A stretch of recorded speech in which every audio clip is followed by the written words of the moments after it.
So, like you see, unamusi bikunda joyga kuri barbecue. Yes. Yeah. Oh, that's good.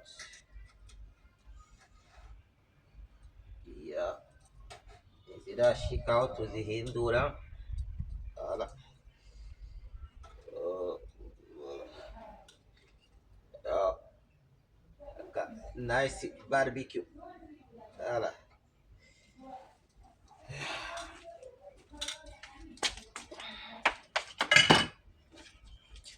Yo.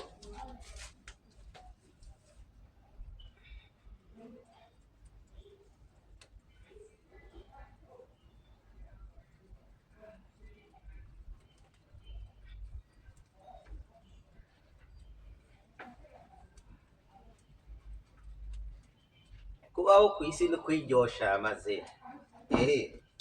Furahi wakati ungali jene, unaona. Kula zinulitumikia peti.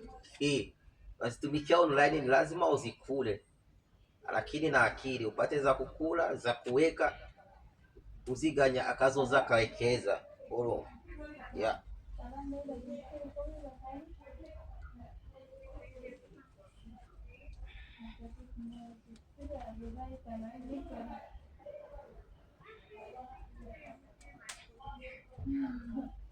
Sawa.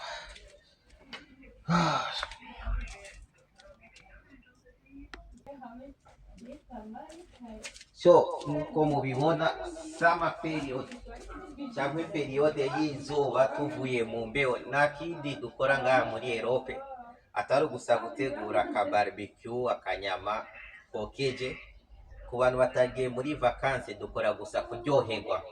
Donc ngaha je ndiko ndashaka kuryoherwa, ndi jenyene ndi kumwe n'undi mugenzi urumva.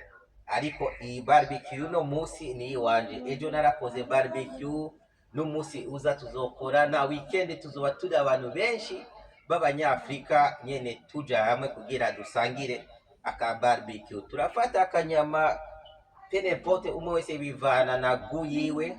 Hari nuja ifi turazisangira, hari n'abafata akavinyu, fanta, coca-cola turasangira. Yipsa ripa ripa ripapa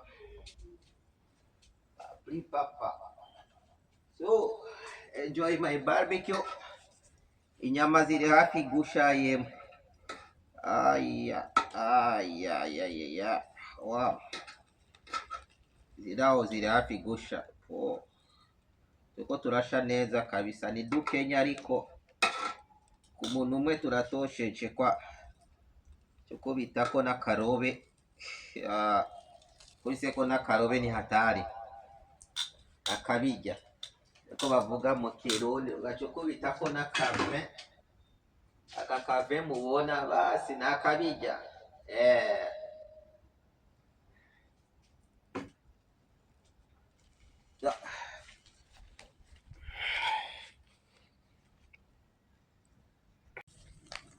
Yups. Blackberry. Baby.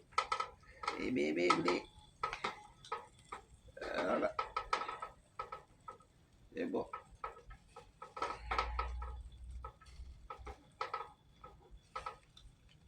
Ok.